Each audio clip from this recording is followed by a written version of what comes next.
الحمد لله رب العالمين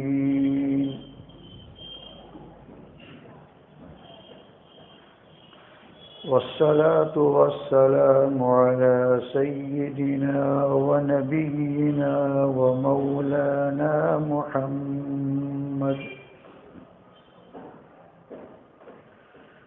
وعلى جميع الأنبياء والمرسلين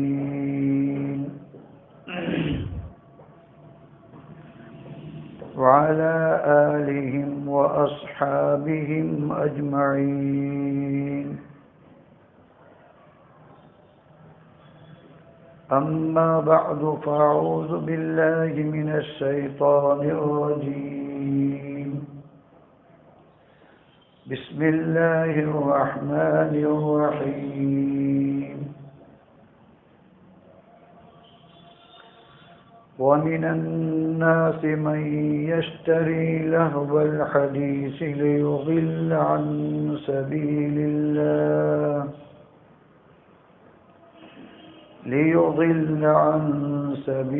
الله بغير علم ويتخذها هزوا أولئك لهم عذاب مهين. صدق الله العظيم.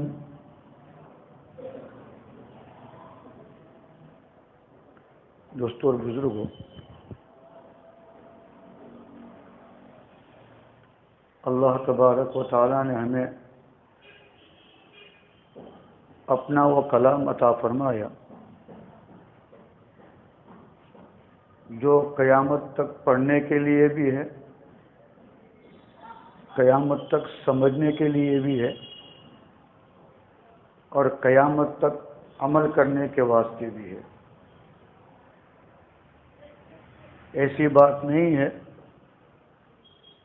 کہ جس زمانے میں نازل ہوا ہے اس زمانے کے ماحول کے مطابق یہ کتاب نازل ہوئی ہے. اللہ تبارک و تعالی بندوں کے حالات سے پوری طرح واقف تھے، واقف ہیں، واقف رہیں گے. اللہ کا علم بڑا وسیع ہے.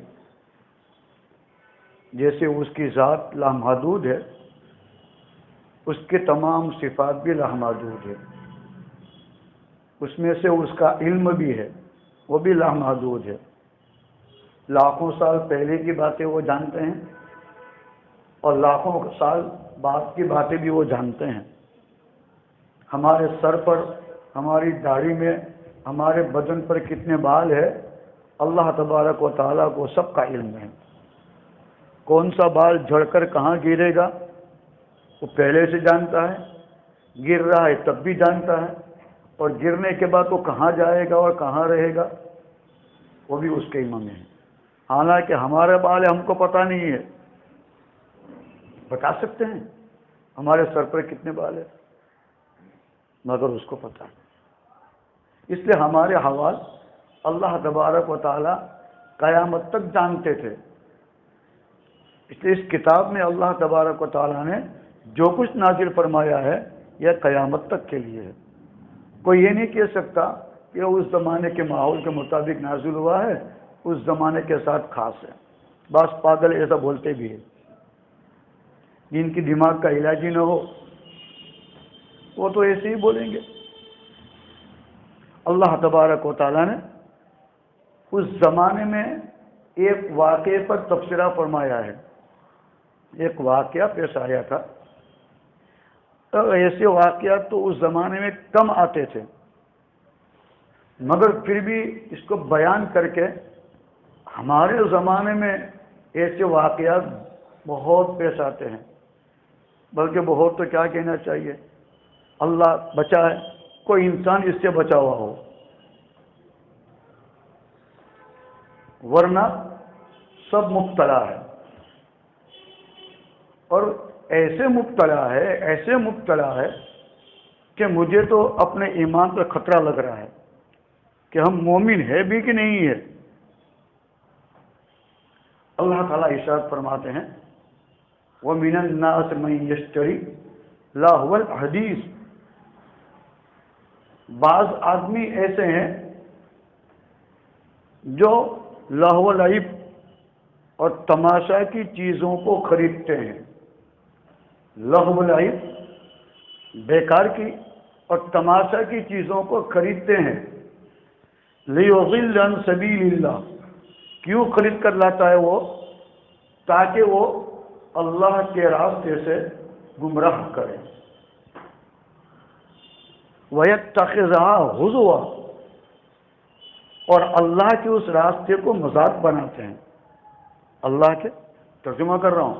وَمِنَ النَّاسِ مَن يَشْتَرِي، بعض لوگ ایسے ہیں جو تماشا کی چیزوں کو خریدتے ہیں تاکہ ان تماشا کی چیزوں کے ذریعے سے لوگوں کو اللہ کے راستے سے بھٹکائے، گمراہ کرے، اور تاکہ اللہ کے اس راستے کو مذاق بنائے.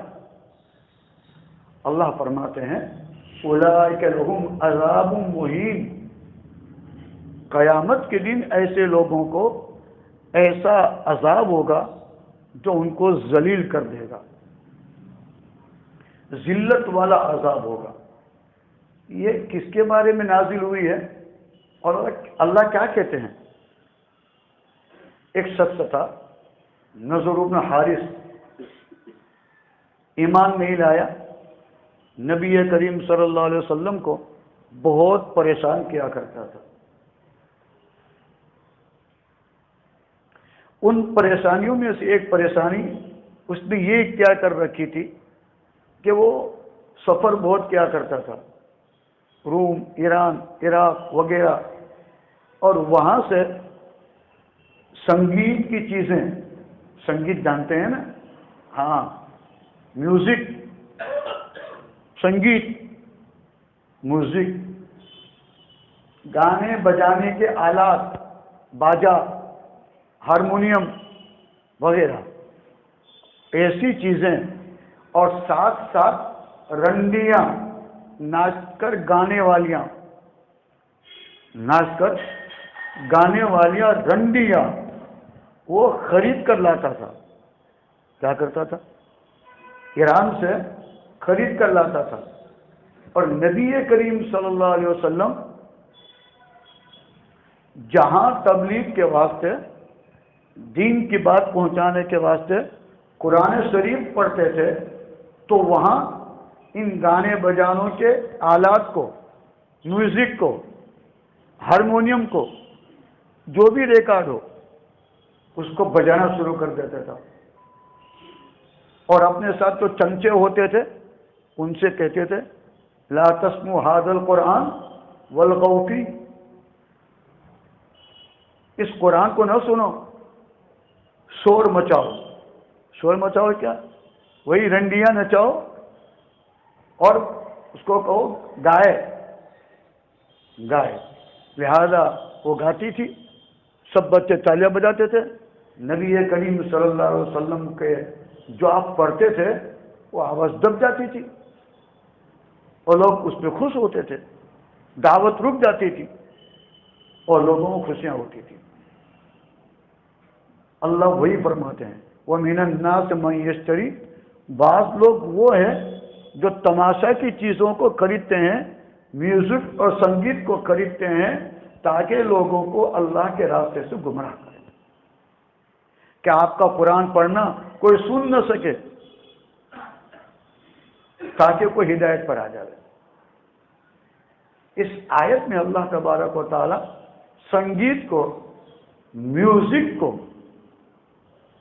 گانے بجانے کی جتنی بھی آلات ہیں ان سب کو لہو الحدیث کہا، جس کو اپنے کہہ لیں گے پھوکٹ کی چیز، بیکار کی چیز، تماشا کی چیزیں. تماشا ہم خود بن گئے اس لیے ہم کو تماشا نہیں لگ رہا ہے، مگر اللہ تبارک و تعالیٰ کون کہہ رہا ہے؟ میں نہیں کہہ رہا ہوں، اللہ تعالیٰ فرماتے ہیں یہ تماشے کی چیزیں ہیں، چاہے وہ سنگیت ریڈیو میں ہو، ٹیپ ریکارڈ میں ہو، موبائل میں ہو، جہاں کہیں بھی ہو. آج موبائل ہر ایک کی جیب میں ہے، اور یوٹیوب فلاں ٹیوب کیا کیا کھول کر بیٹھ جاتے ہیں، اور ہر پروگرام میں وہ سنگیت ہے۔ اب تو اللہ رحم کرے، اللہ رحم کرے، ایک طرف حمد چل رہی ہے اور اسی حمد میں سنگیت بھی ہے، ہم کو بڑا مزہ آتا ہے، شرم بھی آنی چاہیے۔ نعت چل رہی ہے اور نعت میں کیا ہے؟ سنگیت ہے۔ قوالیاں چل رہی ہے اور قوالی میں کیا ہے؟ سنگیت ہے۔ چاہے حمد میں تم سنگیت سنو، چاہے نعت میں سنگیت سنو، چاہے قوالی میں سنگیت سنو، یہ تماشا ہے، تماشا ہے، تماشا ہے۔ بلکہ حمد کے ساتھ یہ سنگیت، نعت کے ساتھ یہ سنگیت، قوالی کے ساتھ یہ سنگیت حمد کی گستاخی ہے، نعت کی گستاخی ہے، اللہ کی گستاخی ہے، نبی کی گستاخی صلی اللہ علیہ وسلم۔ جس چیز کو اللہ منع کر رہے ہیں، اللہ ہی کی تعریف کے سب اس کو بجا رہے ہو۔ جس چیز کو نبی کریم صلی اللہ علیہ وسلم منع فرماتے ہیں، آپ کی تعریف کے ساتھ اسی کو بجا رہے ہو۔ کیا کمال ہے ایمان والوں کا، کیا کمال ہے! یہی ایمان ہے اللہ پر، یہی تعلق ہے آپ کو اللہ سے، کہ جس چیز کو اللہ منع فرماتے ہیں اسی چیز کو اللہ کی تعریف کے ساتھ بجا رہے ہیں۔ تو کہ ہم اللہ کی تعریف کر رہے ہیں یا اللہ کا مذاق کر رہے ہیں؟ ہم تو یہ کہہ رہے ہیں تو جس کو منع کرے گا تیرے نام کے ساتھ جوائن کر دیں گے، تو جس کو منع کرے گا اس کو تیرے نام کے ساتھ جوائن کر دیں گے۔ اور اللہ تو بڑا صبر کرنے والا ہے، برداشت کرنے والا ہے، شاید اس کو تکلیف ہوگی نہ ہو، مگر اللہ کے نبی کے نعت کے ساتھ وہاں بھی سنگیت کتنا خطرناک ہے۔ اگر نبی کے دل میں صلی اللہ علیہ وسلم ایک بال آ گیا ہمارے بارے میں تو ہمارا ستیہ ناش یقینی ہے۔ نبی کے دل میں ہمارے سلسلے میں ایسا مت سمجھنا کہ ہماری باتیں نبی کریم صلی اللہ علیہ وسلم کے پاس نہیں پہنچتی ہے۔ ہر پیر کو، ہر جمعرات کو ہماری باتیں پیش ہوتی ہے، آپ کی امتی یہ کر رہے ہیں، اور ایسا کہہ دیا گیا کہ آپ کی نعت کے ساتھ فلاں آدمی سنگیت بھی اندر شامل کر دیا تھا، وہ سن رہا تھا، بڑا خوش رہا تھا۔ کیا تکلیف ہوگی نبی کریم صلی اللہ علیہ وسلم؟ میں ہی منع کرنے والا اور میری ہی تعریف کے ساتھ یہ چیزیں، تو کیا اس امتی کی عظمت دل میں پیدا ہوگی نبی کریم صلی اللہ علیہ وسلم کے، یا اس امتی کی نفرت پیدا ہوگی؟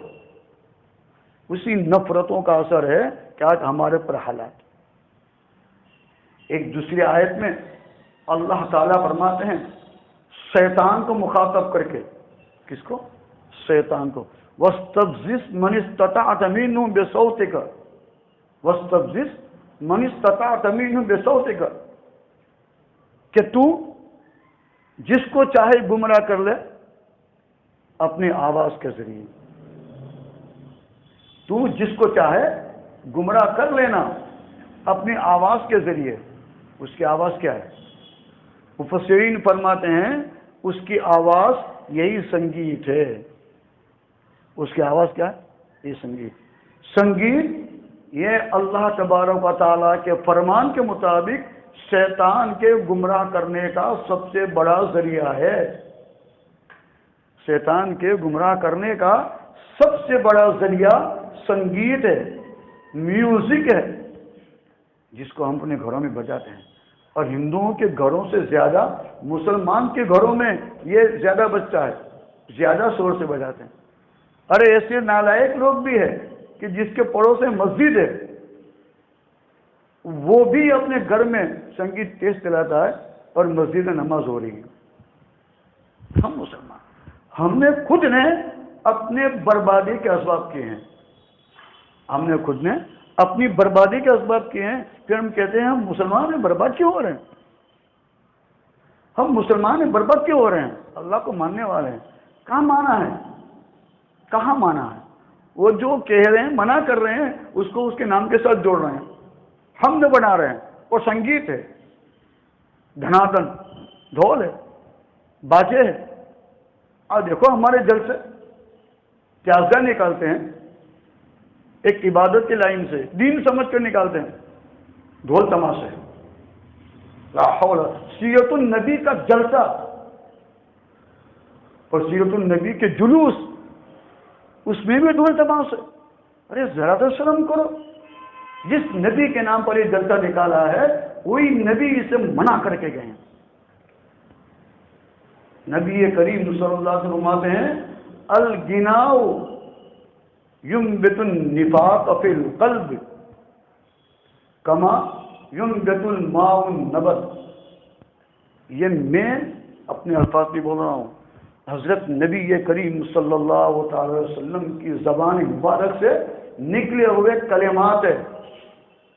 آپ کی زبان سے جو نکلے ہیں اس کو الفاظ نہیں بولنا چاہیے، گستاخی. یہ بھی کلمات ہے آپ کی زبان مبارک سے. آپ فرماتے ہیں الغناء ينبت النفاق في القلب كما ينبت الماء النبت. گانے، سنگیت دل میں نفاق پیدا کرتا ہے، دل میں نفاق پیدا کرتا ہے، جیسا کہ پانی گھاس پھوس کو پیدا کرتا ہے. ہاں، ایک زمین ویران پڑی ہو اور ایک بارش گر جائے تو پھٹافٹ سب گھاس سوکھ جائے گی. تو ہمارا دل صاف ستھرا ہو مگر ایک گانا، ایک سنگیت ہمارے دل میں پڑ جائے گا تو پھٹافٹ نفاق اگنے لگ جائے گا.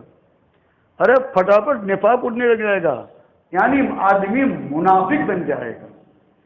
نبی کریم صلی اللہ علیہ وسلم نے سنگیت سننے والوں کو اور میوزک سننے والوں کو، ڈھول تماشے سننے والوں کو منافق فرمایا.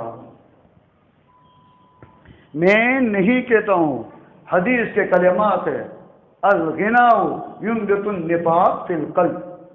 گانے، سنگیت دل میں نفاق پیدا کرتا ہے. ایسا آدمی دل کا منافق ہے. کیا ہے؟ منافق، یعنی دو روخا. کیا دو روخا؟ ظاہر سے اپنے آپ کو مسلمان کہتا ہے اور اندر پتہ نہیں کیا ہے. میں نہیں کہتا ہوں، میں نہیں کہتا ہوں اندر کیا ہے. میں یوں کہہ رہا ہوں ظاہر میں اپنے آپ کو مسلمان کہتا ہے. مسلمان کا معنی کیا ہے؟ پکا اطاعت گزار، پکا. ابراہیم فرماتے ہیں اسلمت لرب العالمین، میں تو رب العالمین کے واسطے مسلمان ہو گیا ہوں. ابراہیم علیہ الصلوۃ والسلام فرماتے ہیں میں مسلمان ہو گیا ہوں. ان کی مسلمانی کیسی تھی؟ گناہ کا خیال تک نہیں گزرا، اور جس سے اللہ نے منع کر دیا سب بند، اور جس کا حکم دے دیا تیار. بیٹے کو ذبح کرنے کا حکم دے دیا، تیار ہو گئے فوراً. ذرہ برابر بھی تذبذب نہیں کیا ارے میرا بیٹا کیا ہوگا، نہیں. اور جو چیز منع کر دی فوراً کرنا. حکم دیا 70 سال کی عمر میں ختنہ کرو. 70 سال کی عمر میں، 120 سال ہوئی تھی، 70 سال کی عمر میں ختنہ کرنے کا حکم آیا تھا. خود کے ہاتھ میں کلارا لیا اور خود کے ہاتھ سے کٹنا کی. ہم کیا کہیں گے اب تو یار کھوا پیوا گئے، اب تو بوڑھے ہو گئے، اب کیا کریں. کٹنا کی انہوں نے، یہ ان کی اطاعتیں تھی. اس کو کہتے ہیں مسلمان. اور ہم کو تو نبی کریم صلی اللہ علیہ وسلم نے جس چیز سے صاف منع کیا ہے اسی کو آپ کے ناک میں گھسڑتے ہیں. کتنا خطرناک کام کر رہے ہیں اور ہم خوش ہو رہے ہیں. کیا نبی کی تعریف ہو رہی ہے؟ ارے بھائی گناہ جا رہا ہے کان میں. کون سا گناہ؟ یہ وہ گناہ ہے کہ جس کے بارے میں حدیث میں صراحتاً آیا ہے کہ ایسے میوزک سننے والے کے کان میں شیشہ پگھلا کر ڈالا جائے گا. شیشہ تو کیا تھوڑی معمولی سنگر تو یہاں لگا دے، لیکن جب یہاں ڈالا جائے گا تو کیا ہوگا. بڑی خطرناک چیز ہے. یہ گمراہی کا سب سے بڑا ذریعہ ہے. اور نبی کریم صلی اللہ علیہ وسلم نے فرمایا نا کہ دل میں نفاق اگاتا ہے. آپ کو اپنا نفاق پہچاننا ہو، جو سننے والے سنے، وہ میں سب کا نہیں کہہ رہا ہوں، جس کو نفاق پہچاننا ہو تو وہ پہچان لے اس بات سے کہ مسجد میں کتنا دل لگتا ہے، مسجد میں اس کا دل کتنا لگتا ہے۔ اگر اس کا دل چاہتا ہے بیٹھنے کو کہ بیٹھا رہوں، سمجھ لو اس کا دل نفاق سے پاک ہے۔ اور مسجد میں آ کر بے چینی ہوتی ہے، امام صاحب کب سلام پھیرے، امام صاحب کب سلام پھیرے، گھستے ہی ایسے وقت میں کہ بالکل رکعت جانے کا خطرہ ہو جاوے، ٹائم دیکھتے رہے، ابھی 2 منٹ ہے، ابھی 2 منٹ ہے، اور جیسے امام نے سلام پھیرا اور تھوڑی دیر لگ جاوے نا تو کھنکارے کھائیں گے پیچھے سے، امام صاحب بھول گئے کیا، کہاں پہنچ گئے؟ تھوڑی لمبی قرات کر لو، تھوڑی لمبی قرات کرو، فوراً فریاد آئے گی۔ بھائی کیوں آتی ہے؟ یہ اسی گانا اور سنگیت کا انجام ہے۔ دل میں نفاق بھر گیا ہے، اوپر کے مسلمان ہیں، دل میں ہم چاہتے ہی نہیں ہے کہ اللہ کے سامنے کچھ لمبا کھڑے رہیں، چاہتے ہی نہیں ہے کہ اللہ کے سامنے کچھ زیادہ کھڑے رہیں۔ سلام پھیرنے میں دل لگتا ہے، ہم کو شکایت، امام صاحب سے لمبی دعا کر لیں تو شکایت، مسجد میں بیٹھنے کو دل نہیں، اور دیکھتے ہیں کوئی رکعت چھوڑنے والا تو نہیں ہے نا، فوراً بھاگے، اور اگر ہو بھی تو آگے سب سے جائیں گے۔ اگر ہمارا استاد سب میں بیٹھا ہو، مان لو نبی کریم صلی اللہ علیہ وسلم بیٹھے ہوں، تو اب ان کے آگے سے نکلیں گے؟ بے ادبی ہے، ہر مومن کے آگے سے نکلنا بے ادبی ہے۔ خالی نبی کریم صلی اللہ علیہ وسلم کی بے ادبی نہیں ہے، اپنے استاد کی بے ادبی نہیں ہے، ہر مومن کے آگے سے اس طرح نکلنا بے ادبی ہے، مگر جھن کے جھن جاتا ہے۔ بھائی کیوں؟ تھوڑی دیر بیٹھو نہیں یار، 2 منٹ، ابھی دعا ہو جائے گی، نہیں بیٹھیں گے، کیا بات ہے یہ اسی کی نحوست ہے۔ سنگیت سن سن کر اپنے دل میں نفاق بھر دیا ہے۔ ابھی ہمیں نہ قرآن پڑھنے دیتا ہے، حالانکہ ہم قرآن پڑھے ہوئے ہیں الحمدللہ، بہت کم ایسے ہوں گے جو قرآن پڑھا ہوا نہیں ہے، مگر پوچھو قرآن اٹھاتے ہیں؟ معاف کرنا بھائی، ہمیں تو یہاں تک کہوں گا کہ پڑھانے والے چاہے مدارس میں ہو چاہے مکاتب میں ہو، دین کی محنت کرنے والے، دعوت کا کام کرنے والے، پوچھو قرآن پڑھتے ہیں آپ؟ قرآن پڑھتے ہیں؟ ہم کو اپنے سبق کی فکر ہے کہ ہمارا سبق نہ چھوٹے، پگار ملتا ہے نا، میں اپنی بھی بات کر رہا ہوں، کسی ایک کی بات نہیں کر رہا ہوں، ہم کو سبق کی فکر ہے، کیونکہ اوپر محتمم موجود ہے، جواب لے گا وہ ٹائم پر آیا کہ نہیں آیا، صدر موجود ہے، ہم گشت کر لیں گے، وصولی کر لیں گے، چلا لگا لیں گے، قرآن پڑھیں گے؟ کتنے ساتھی ہیں جو چلے لگا کر آئے ہیں مگر اپنے معمولات پورے کرتے ہو؟ بتاؤ، فجر بعد کی تسبیح، عصر بعد کی تسبیح پڑھتے ہیں؟ پڑھتے بھائی، بتاؤ، پڑھتے ہو تو بتاؤ۔ دعوت کا کام لے کر پھر رہے ہیں مگر اپنے معمولات پورے کرنے کی توفیق نہیں ہو رہی ہے، یہ سنگیت کا نفاق ہے،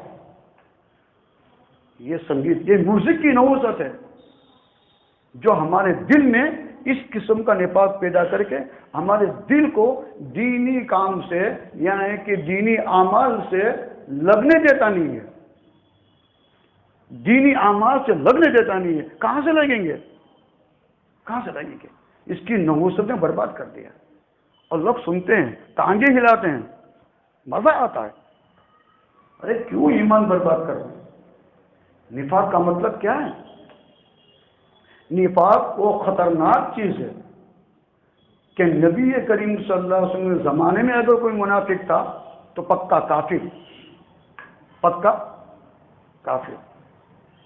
بالکل اللہ فرماتے ہیں وَمِنَ النَّاسِ مَن يَقُولُ آمَنَّا بِاللَّهِ وَبِالْيَوْمِ الْآخِرِ وَمَا هُمْ بِمُؤْمِنِينَ. بعض لوگ وہ ہے جو یوں کہتے ہیں کہ ہم تو اللہ پر اور قیامت کے دن پر ایمان رکھتے ہیں، لیکن اللہ کیا کہہ رہے ہیں وَمَا هُمْ بِمُؤْمِنِينَ، یہ ایمان والے نہیں ہے. حضور کے زمانے کا نفاق جس کے دل میں ہو وہ مومنی نہیں ہے، وہ مسلمان نہیں ہے. اور آج کے زمانے میں کسی کے دل میں نفاق ہے تو ہم یہ تو نہیں کہیں گے کہ وہ مومن نہیں ہے، وہ مومن نہیں ہے. یہ تو نہیں، ہم کو ڈر لگتا ہے بھائی کسی کو یہ کہہ دینا ہے کہ یہ کافر ہے، یہ کوئی آسان بات نہیں ہے. ہم کو تو یہ سکھایا گیا ہے کہ کسی کافر کو بھی کافر مت کہو، بڑی خطرناک چیز ہے. اس لیے کہ آج آپ کو ایسے بہت کافر ملیں گے، ظاہر کے کافر جو اپنے معاشرے میں رہنے کی وجہ سے مجبور ہے کہ وہ کافر جیسے رہیں، مگر دل سے اللہ کو ایک مانتے ہیں. آپ کو ہزاروں ملیں گے، ہزاروں مل جائیں گے. اس لیے کسی کو کافر کہنا بڑا خطرناک ہے. لیکن اتنی بات میں ضرور کہوں گا کہ جس کے دل میں ان سنگیتوں کی وجہ سے، ان میوزک کی وجہ سے، ان ڈھول تاسوں کی وجہ سے، ان تماشوں کی وجہ سے نفاق پیدا ہو گیا ہے تو خطرہ ہے کہ کہیں اس کا ایمان اللہ سلب نہ کر لے. کیونکہ جو بھی چیز دل میں پیدا ہوتی ہے نا وہ وہیں باقی رہتی نہیں ہے، وہ آگے بڑھتی رہتی ہے. اگر ایمان ہے تو ایمانی اعمال کرو، آپ کا ایمان بڑھتا رہے گا. ارے مزہ آئے گا. اعمال جتنا زیادہ کریں گے اتنا مزہ آئے گا. ذرا تجربہ کر کے دیکھو، 40 دن گناہوں کو چھوڑ کر پابندی کر لو، قرآن پڑھیں گے نا تو منہ میں میٹھا لگے گا کہ میرے منہ میں کسی نے مٹھاس ڈال دی ہے. یہ تو کرنے کی چیزیں ہیں، یہ عقل میں آنے والی چیزیں نہیں ہیں، کرنے کی چیزیں ہیں. مگر ہم کو یہ مٹھاس کیوں نہیں آتی؟ بلکہ ہم کو تو پڑھنے کی توفیق بھی نہیں ہے. کیوں نہیں؟ ہماری محنت یہی ہے کہ ہمارے میں دین زندہ ہو، دینی اعمال زندہ ہو، اور کوشش بھی کرتے ہیں، محنت بھی کرتے ہیں، مگر پھر بھی ہم سے دینی اعمال نہیں ہوتے ہیں. ہمارا قرآن چھوٹ رہا ہے، ایک رکوع نہیں پڑھ سکتے، حالانکہ جو دین کے ساتھ لگے ہوئے ہیں ہم جیسے ایک رکوع نہیں پڑھ سکتے. کیوں نہیں پڑھ سکتے؟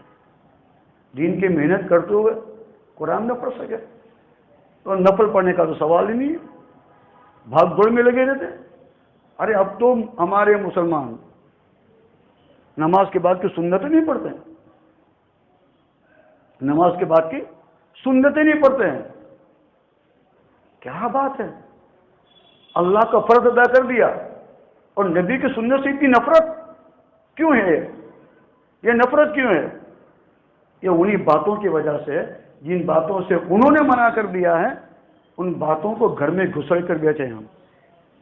ہمارے گھر گھر میں سنگیت ہے، گھر گھر میں میوزک ہے، اس لیے گھر گھر میں نفاق ہے، گھر گھر میں نفاق ہے. ارے باپ کو بیٹے سے اتنی نہیں بنتی، بیٹے کو باپ سے اتنی نہیں بنتی، بھائی کو بھائی سے نہیں بنتی، بہن کو بہن سے نہیں بنتی. یہ سب نفرتیں کہاں سے آئی؟ کہاں سے آئی؟ بس ایسی ہی گناہوں کی وجہ سے آئی، ایسی گناہوں سے. اور دیکھو جو ہمارے میں نفاق تو ہے، کوئی مشورہ لینے آئے گا نا، کوئی مشورہ لینے آئے گا نا تو ایسا مشورہ دیں گے کہ وہ لینے والا جائے گا نا تو پیچھے بولے گا اب سالے کو پتہ چلے گا. خیر خائی سب ایک بات، خیر خائی کے ساتھ بات کر رہے ہو اور ہے سر خائی.